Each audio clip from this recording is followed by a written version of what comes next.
Okay, so we're moving on to last chapter of the year, chapter 8, which is probability. And probability is all to do with outcomes and chance. Okay, so things like flipping a coin, is it going to be heads, is it going to be tails, rolling a dice, things like that. Okay, so you'll know loads of different examples, it's very interesting. So, first thing you need to know about probability is how to list outcomes. So, what an outcome is what could possibly come up from whatever you're going to do.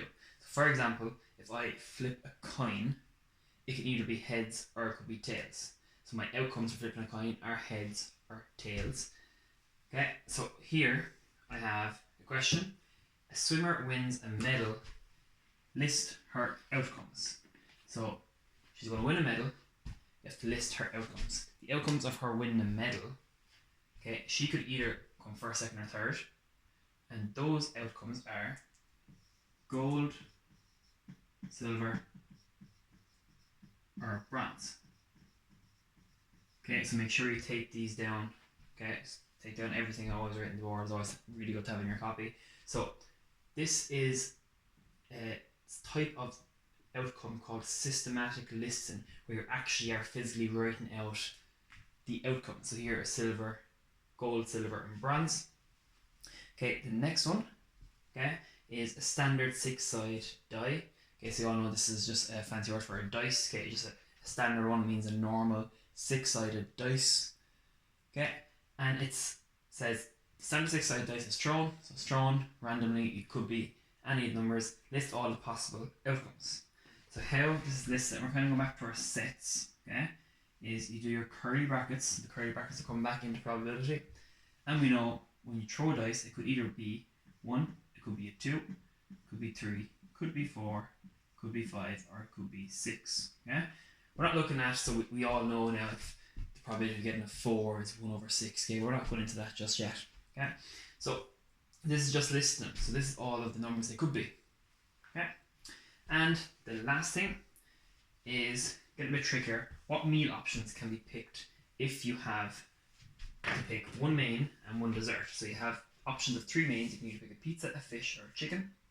Your dessert can be cake or a pie. Okay, so just for easiness sake, I'm going to call my pizza, I'm going to say P. I'm going to say my fish is F. I'm going to say my chicken is C. I'm going to say my cake is CA, because I don't want to mix up the C and the C. And I'm going to say my pie is P I-E. Okay, I'll just say that's the same thing because P and P.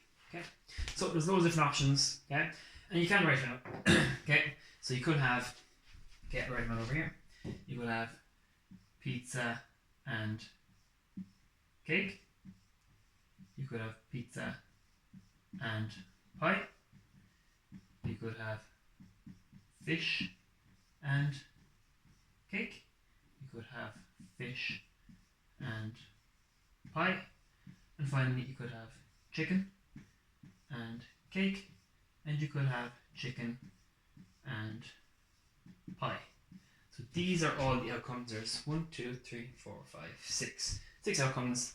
That's how you do it. So this is a systematic listing. Okay? It takes a bit long if there's a lot of outcomes. This isn't the best way to do it. But if there's small outcomes like heads or tails or 6 dice or 3 medals or only 6 outcomes of your meals and your desserts, it's a nice way to do it. The second way, okay, so I'm going to leave question 3 there because it actually links in to the second way. Okay, is a thing called a two-way table.